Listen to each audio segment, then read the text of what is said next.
Hard to believe it, but college hoops is back and returns to action tonight. And a couple of our local schools have some high hopes for the season. So to break it all down, we're going to welcome in our very own Zach Braziller, who's covering all things on the hardwood this year.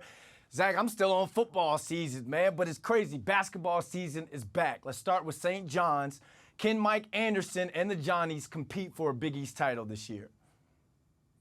I don't see a Big East title, but I do think they're capable of making the NCAA tournament. I think they're capable of finishing in the top 4 to 5 in this league.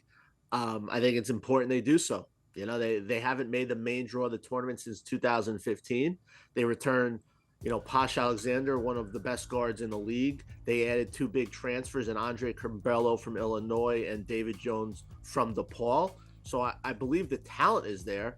Now, a lot of people thought they had the talent to make the tournament last year. It didn't happen. So, we'll see. But I do think there is potential for them to be a part of March Madness this year. Oh, you said the key words right there, March Madness. Let's talk about last year's Cinderella team, St. Peter's. Can they replicate last year's success? So much is different, for them. Shaheen Holloway left to take the job at Seton Hall. A lot of their key players left. Last year was just ridiculous. It was just an unbelievable thing. A 15 seed had never made the Elite Eight before. Bashir Mason from Wagner is the new coach at St. Peter's. It's,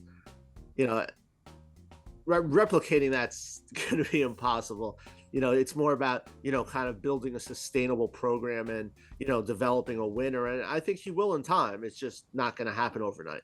Okay, there's a reason why there's no sequel to the stories of Cinderella. It's hard to replicate that success. But you mentioned the name Shaheen Holloway. He's moved on to Seton Hall. What is his expectations for his first year with his alma mater?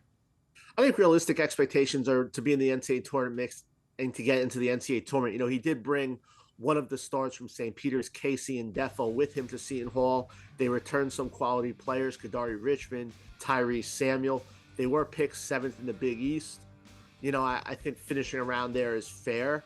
I do think there's some crazy expectations fans have who say, well, he made the Elite Eight at St. Peter's, so he should be able to do that here right away. No, it's going to take time. I think he's going to be a hell of a coach. I think he's a really good coach already.